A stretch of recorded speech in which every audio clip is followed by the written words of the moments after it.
Fact checks, heated disagreements, and hot-button issues were flying fast and loose on October 1st. But we're not talking about the vice presidential debate. We're talking about Megyn Kelly's X feed.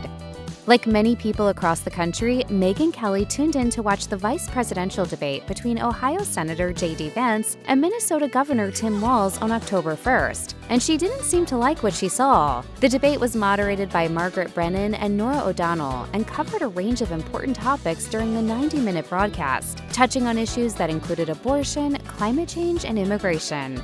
Kelly spent the event live posting on X, and she got particularly fired up during several moments. One of those came when Vance brought up Springfield, Ohio, while speaking on immigration. The fact that that subject came up wasn't a surprise in and of itself.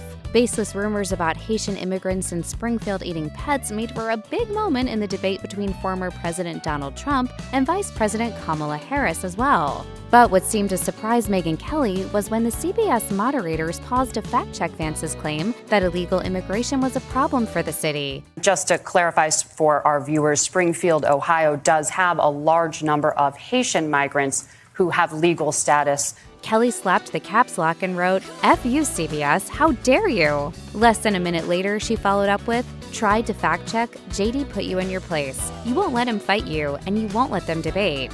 On the debate stage itself, as the moderators tried to move on to another question, Vance seemed to take issue with the situation. But thank you, Senator. We have so much to get to. Margaret, I think it's important because we're going to turn out of the economy. Thank you, Margaret. The rules were that you guys weren't going to fact-check. Vance was correct that before the debate, CBS moderators said that they wouldn't be fact-checking during the debate. They did say that the two men could fact-check each other, and they also said that they reserved the right to cut off the candidates' mics during the debate. And in fact, that did happen as both Walz and Vance attempted to talk over each other, as well as the moderators, to clarify the process of obtaining temporary legal status. Gentlemen, the audience can't hear you because your mics are cut.